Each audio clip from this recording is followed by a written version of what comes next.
ಇನ್ನು ಶಾಸಕಾಂಗ ಪಕ್ಷದ ಸಭೆ ಅದಕ್ಕೆ ಮುಹೂರ್ತ ಫಿಕ್ಸ್ ಆಗಿದೆ. ನಾಳೆ ಸಂಜೆ 4 ಗಂಟೆಗೆ ಶಾಸಕಾಂಗ ಪಕ್ಷದ ಸಭೆ, CLP ಮೀಟಿಂಗ್. ಹೀಗಾಗಿನೇ ಎಲ್ಲ ಶಾಸಕರು ಕೂಡ ಬೆಂಗಳೂರಿನಲ್ಲೇ ಇರಬೇಕು ಅನ್ನುವಂಥ ಸ್ಪಷ್ಟ ಸಂದೇಶ ಬಂದಿದೆ ನಾಯಕರಿಂದ. CLP ಸಭೆಯಲ್ಲಿ ನಾಯಕನ ಆಯ್ಕೆ ಆಗುತ್ತೆ. ನಾಳೆ ಸಂಜೆ 4 ಗಂಟೆಗೆ ಮುಹೂರ್ತ ಫಿಕ್ಸ್ ಆಗಿದೆ. CLP ಮೀಟಿಂಗ್ನಲ್ಲಿ ಸಂದೇಹನೇ ಇಲ್ಲ, DK ಶಿವಕುಮಾರ್ ಶಾಸಕಾಂಗ ಪಕ್ಷದ ನಾಯಕರಾಗಿ ಆಯ್ಕೆ ಆಗ್ತಾರೆ. ಅದಾದ ಮೇಲೆ ನಾಡಿದ್ದು ಅಥವಾ ಆಚೆ ನಾಡಿದ್ದು, ಬಹುತೇಕ ಭಾನುವಾರ ಇಲ್ದಿದ್ರೆ ಸೋಮವಾರ ಪ್ರಮಾಣ ವಚನ. CLP ಸಭೆ ಶಾಸಕಾಂಗ ಪಕ್ಷದ ನಾಯಕನನ್ನು ಆಯ್ಕೆ ಮಾಡುತ್ತೆ. ಎಲ್ರಿಗೂ ಗೊತ್ತಿರುವಂಥ ಸಂಗತಿ, DK ಶಿವಕುಮಾರ್ ಶಾಸಕಾಂಗ ಪಕ್ಷದ ನಾಯಕರಾಗಿ ಆಯ್ಕೆ ಆಗ್ತಾರೆ. ಆವಾಗಲೇ ಹೈಕಮಾಂಡ್ ನಾಯಕರು ಮುಂದಿನ CM DK ಶಿವಕುಮಾರ್ ಅಂತ ಘೋಷಣೆ ಮಾಡ್ತಾರೆ. CLP ನಾಯಕನ ಆಯ್ಕೆ ಸಂದರ್ಭದಲ್ಲಿ ಹಿರಿಯ ನಾಯಕರುಗಳು ಕೂಡ ಜೊತೆಗಿರ್ತಾರೆ. KC ವೇಣುಗೋಪಾಲ್ ಇರ್ತಾರೆ, ಉಸ್ತುವಾರಿ ನಾಯಕ ರಣದೀಪ್ ಸುರ್ಜೇವಾಲಾ ಕೂಡ ಇರ್ತಾರೆ. ಬನ್ನಿ, ನಮ್ಮ ಪ್ರತಿನಿಧಿ ಪ್ರಸನ್ನ ಈಗ ನಮ್ಮೊಂದಿಗೆ ನೇರ ಸಂಪರ್ಕದಲ್ಲಿದ್ದಾರೆ. ಪ್ರಸನ್ನ, ನಾವು ನೋಡ್ತಾ ಇದ್ದೀವಿ, ಎಲ್ಲದೂ ಕೂಡ ಬಹಳ ಸರಳವಾಗಾಯಿತು, ಸಲೀಸಾಗಾಯಿತು, ಸುಸೂತ್ರವಾಗಾಯಿತು. ಹೀಗಾಗಿ ಅಂತಂದರೆ ನಾಯಕರ ಈ ಸಂತಸ ಇದೆಯಲ್ಲ, ಅದು ಹೇಳತೀರದ ಸಂತಸ. ಎಲ್ಲೂ ಕೂಡ ಅವರು ಈ ಪಾರ್ಟಿ ಅಧ್ವಾನಕ್ಕೆ ಹೋಗಿನೇ ಎಂಡಾಗಿರೋದನ್ನು ನೋಡಿದರು. ಆದರೆ ಕರ್ನಾಟಕದಲ್ಲಿ ಹಾಗಲ್ಲ. ಕರ್ನಾಟಕದಲ್ಲಿ ನೋಡಿ, ಒಳಗಿಂದೊಳಗೆ ಸಾಕಷ್ಟು ಡೆವಲಪ್ಮೆಂಟ್ಗಳಾಗಿರ್ಬೋದು, ಪ್ರಶ್ನೆ ಬೇರೆ. ಆದರೆ ಬಿಡಿ ಅನ್ನುವಂಥ ಸಂದರ್ಭದಲ್ಲಿ ರೆಸ್ಪೆಕ್ಟ್ಫುಲ್ ಎಕ್ಸಿಟ್ ತಗೊಂಡಂಥ ರೀತಿ ಇದೆಯಲ್ಲ, ಅದು. ಹೀಗಾಗೇ ರಾಹುಲ್ ಗಾಂಧಿ ಮುಖ್ಯಮಂತ್ರಿಗಳನ್ನು, ಸಿದ್ದರಾಮಯ್ಯನವ್ರನ್ನ ಅಪ್ಪಿ ಅವರು ಅಭಿನಂದನೆ ಸಲ್ಲಿಸಿದ್ದು.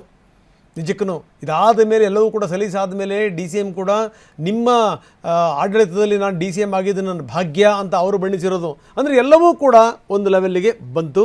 ಈಗ ನಾಳೆ ಶಾಸಕಾಂಗ ಪಕ್ಷದ ಸಭೆ 4 ಗಂಟೆಗೆ ಶಾಸಕಾಂಗ ಪಕ್ಷದ ನಾಯಕನನ್ನು ಘೋಷಣೆ ಮಾಡ್ತಾರೆ. ಹೆಸರನ್ನು ನೋ ಡೌಟ್ DK ಶಿವಕುಮಾರ್ ಅವರ ಹೆಸರು ಘೋಷಣೆ ಆಗುತ್ತೆ. ಅದಾದಮೇಲೆ ಬಹುಶಃ ಭಾನುವಾರ ಅಥವಾ ಸೋಮವಾರ ಪ್ರಮಾಣ ವಚನ ಅನ್ನುವಂಥ ಮಾತುಗಳು ಕೇಳಿ ಬರ್ತಾ ಇದೆ.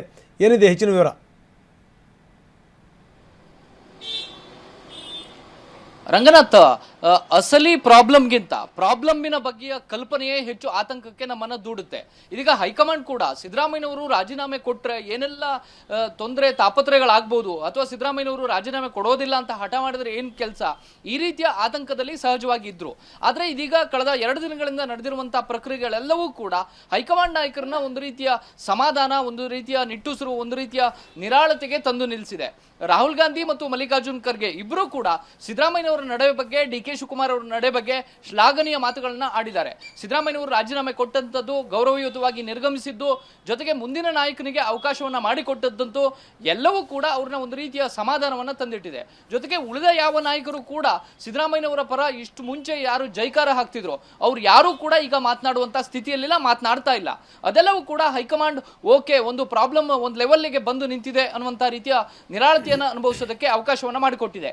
ಈಗ ಮುಂದಿನ ಹಾದಿ, ಶಾಸಕಾಂಗ ಪಕ್ಷದ ಸಭೆಯನ್ನ ಅಧಿಕೃತವಾಗಿ ಕರೆಯಲಾಗಿದೆ. ಎಲ್ಲಾ ಶಾಸಕರಿಗೂ ಕೂಡ ಅಧಿಕೃತವಾಗಿ ಶಾಸಕಾಂಗ ಪಕ್ಷದ ಕಚೇರಿಯಿಂದ ಪತ್ರ ರವಾನೆಯಾಗಿದೆ. ನಾಳೆ 4 ಗಂಟೆಗೆ ವಿಧಾನಸೌಧದ ಸಮ್ಮೇಳನ ಸಭಾಂಗಣದಲ್ಲಿ ಶಾಸಕಾಂಗ ಪಕ್ಷದ ಸಭೆ ನಡೆಯುತ್ತೆ. ಖಾಸಗಿ ಹೋಟೆಲ್ನಲ್ಲಿ ಶಾಸಕಾಂಗ ಪಕ್ಷದ ಸಭೆಯನ್ನ ನಡೆಸೋದಕ್ಕಿಂತ ಹೆಚ್ಚು ವಿಧಾನಸೌಧದಲ್ಲಿ ಶಾಸಕಾಂಗ ಸಭೆಯನ್ನು ನಡೆಸುವಂಥದ್ದು ಸೂಕ್ತ ಅಂತ ನಾಯಕರು ತೀರ್ಮಾನಕ್ಕೆ ಬಂದಿದ್ದಾರೆ. ಇದೇ ಕಾರಣಕ್ಕೋಸ್ಕರ ನಾಳೆ ಸಂಜೆ ನಡೆಯುವಂತಹ ಶಾಸಕಾಂಗ ಪಕ್ಷದ ಸಭೆಯಲ್ಲಿ ಅಸಲಿ ನಾಯಕನನ್ನ ಆಯ್ಕೆಯನ್ನ ಮಾಡಲಾಗುತ್ತೆ. ಅಂದ್ರೆ ಮುಂದಿನ ಶಾಸಕಾಂಗ ಪಕ್ಷದ ನಾಯಕ ಜೊತೆಗೆ ಮುಂದಿನ ಮುಖ್ಯಮಂತ್ರಿ ಎರಡನ್ನೂ ಕೂಡ ಆಯ್ಕೆ ಮಾಡುವಂತಹ ಪ್ರಕ್ರಿಯೆಗಳಿಗೆ ನಾಳೆ ಸಂಜೆ 4 ಗಂಟೆಗೆ ಮುಹೂರ್ತ ಫಿಕ್ಸ್ ಆಗಿದೆ. ನಾಳೆಯ ಸಂಜೆ ತನಕವೂ ಕೂಡ ಶಾಸಕಾಂಗ ಪಕ್ಷದ ನಾಯಕನಾಗಿ ಸಿದ್ದರಾಮಯ್ಯನವರು ಇರ್ತಾರೆ. ಸಿದ್ದರಾಮಯ್ಯನವರು ಈಗ ರಾಜೀನಾಮೆ ಕೊಟ್ಟಿರುವಂತದ್ದು ತಮ್ಮ ಮುಖ್ಯಮಂತ್ರಿ ಹುದ್ದೆಗೆ, ಶಾಸಕಾಂಗ ಪಕ್ಷದ ನಾಯಕನಾಗಿ ಇನ್ನೂ ಕೂಡ ಅವರೇ ಇದ್ದಾರೆ. ನಾಳೆ ಆ ಪ್ರಕ್ರಿಯೆಗಳಿಗೆ ಚಾಲನೆ ಕೊಟ್ಟ ಬಳಿಕ ಅವರು ಆ ಸ್ಥಾನವನ್ನ DK ಶಿವಕುಮಾರಿಗೋ ಅಥವಾ ಆ ಮುಂದಿನ ಪ್ರಕ್ರಿಯೆಗಳಿಗೆ ಅವರು ಕೂಡ ಮತ್ತೊಂದು ಜವಾಬ್ದಾರಿಯನ್ನು ಬೇರೆಯವರಿಗೆ ಹೊರಿಸ್ತಾರೆ. ಹೀಗಾಗಿ ಹೈಕಮಾಂಡ್ ಸಹಜವಾಗಿ ಆತಂಕದಲ್ಲಿತ್ತು. ಆ ಆತಂಕಗಳು ಯಾವುದೂ ಕೂಡ ಈಡೇರಿಲ್ಲ. ಜೊತೆಗೆ ಯಾವ ನಾಯಕರು ಕೂಡ ಹೈಕಮಾಂಡ್ನ ವಿರೋಧಿಸಿ ತಮ್ಮ ನಿರ್ಣಯವನ್ನ ಪ್ರಸ್ತಾಪ ಮಾಡುವಂತ ಅಥವಾ ಬೇರೆ ಬೇರೆ ರೀತಿಯ ಅಧ್ವಾನಗಳಿಗೆ ಅವಕಾಶ ಮಾಡಿಕೊಡುವಂತ ಕೆಲಸವನ್ನ ಯಾವ ನಾಯಕರು ಕೂಡ ಕಾಂಗ್ರೆಸ್ ಅಲ್ಲಿ ಸದ್ಯಕ್ಕೆ ಮಾಡ್ತಾ ಇಲ್ಲ. ಈ ಕಾರಣಕ್ಕೋಸ್ಕರ ಕಾಂಗ್ರೆಸ್ ಹೈಕಮಾಂಡ್ ಭೇಟಿಯಾದಂತ ಸಿದ್ದರಾಮಯ್ಯ ಮತ್ತು ಡಿ ಕೆ ಶಿವಕುಮಾರ್ ಇಬ್ಬರನ್ನೂ ಕೂಡ ಶ್ಲಾಘಿಸುವಂತ ಕೆಲಸವನ್ನ ಮಾಡಿದೆ ರಂಗನಾಥ್. ಎಸ್, ನೀವು ಸಂಪರ್ಕದಲ್ಲಿರಿ. ಇನ್ನು ನೋಡಿ, ನಾಯಕತ್ವ ಬದಲಾಗಿದೆ ಆಗಿದೆ. ಈಗ